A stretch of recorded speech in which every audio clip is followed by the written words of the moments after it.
ისმენთ. ალო. ეთერში ხართ. ხო, გამარჯობათ. მე ახლა უცბად შემოგესწრებით და ერთ რაღაცას მინდა შევეხო რა.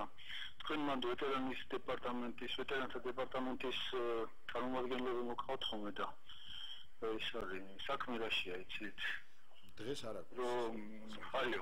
დღეს არ ყავს სამწუხაროდ, მაგრამ ბრძანეთ. ალო. ბრძანეთ. ხო და საქმე რაშია იცით?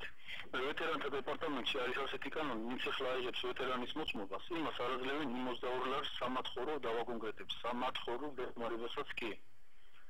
და იქიდან კანონი შეიცვალოს, იმიტომ რომ ძალიან აბსურდული კანონია რა. ესე იგი ორი ადამიანი ერთმანეთის გვერდით რო იყო აფხაზეთში, იმის მიხედვით ყოფენ ვინ როდის აიღო ეს ვეტერანის მოწმობა რა.